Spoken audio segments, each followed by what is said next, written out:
I've been making a game on and off for the better part of about a year now, called Novician.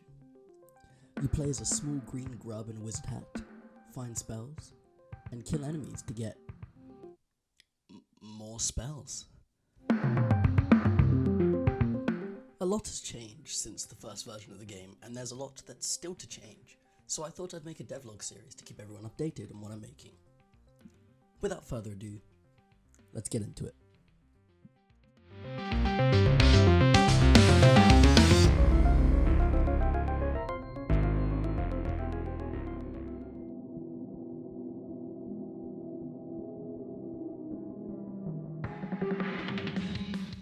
So, to give you a bit of backstory on how this project started, it was initially a game made for a game jam called the Shovel Jam in July last year. The jam offered money, so, I said fuck it and attempted to make a game within the span of a week. I uploaded it to itch.io at 5 AM on the due date, and I'll leave a link in the description if you want to try it out, but do know it won't reflect what the project will look like in the future.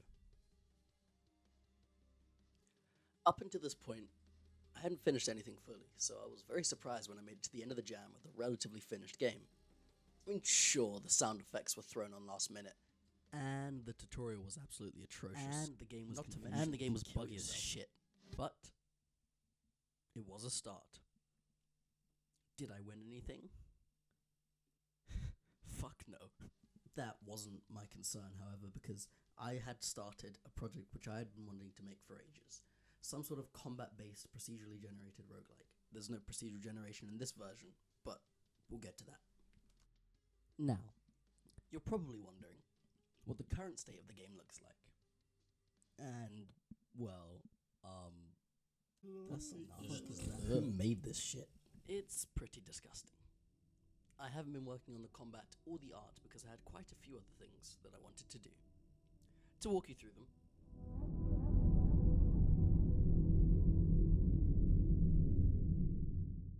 starting off strong, I tried to make a whole new map for the game. In the true nature of scope creep, I had already prepared a 4,000 word document of lore and story, so I wanted to make the area fit contextually with what I had written. However, I think all the art in the game right now looks absolutely atrocious.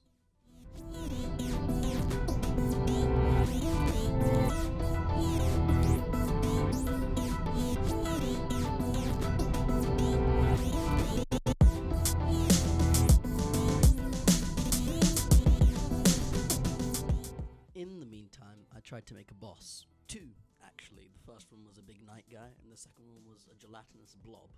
Basically just a big green slime with a bunch of bones sticking out of it. However, my stupid brain could not wrap my head around boss logic, and there were loads of bugs, so I decided to leave it alone. On the bright side, I managed to make a shopkeeper called Finnan of the North. He sells you spells, and he has a little bit of dialogue working. I also managed to add buffs to the game, which is a pretty big addition considering that they're going to change the way you play entirely. For example, the one just shown adds an extra heart, but there's also stuff I can do with damage, and you can even shoot projectiles after getting hit, so I think it's pretty cool.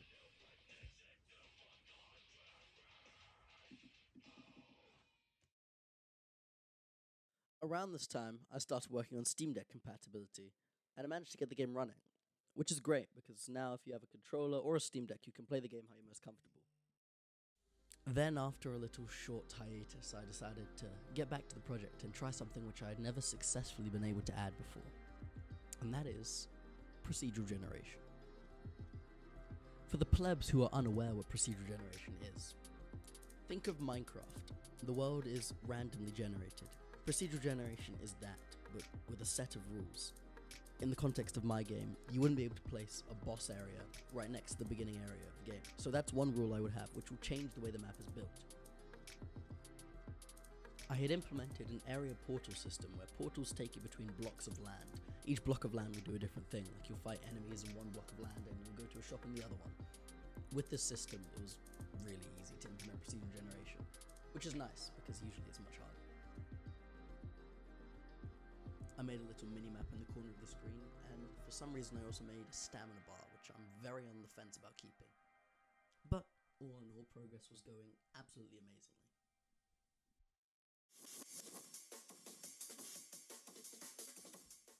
was about to set off and try and fix the ugly fucking artwork that was in my game, but then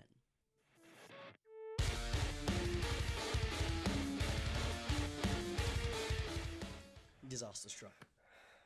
My project got corrupted, files started duplicating uncontrollably, and dependencies got completely screwed. And because I'm so stupid, I couldn't use Git properly. So the last backup I had was from about a week prior. It's not the worst situation, but I did lose a considerable chunk of progress, which put me off a bit. Gigabytes. Bro. What? However, I refused to quit. I spent the last couple of days re-implementing the procedure generation and the minimap, and now they work again, and in my opinion, the minimap looks even better. There's now an input to toggle the minimap on and off, which is a really small addition, but I'm obsessing over it.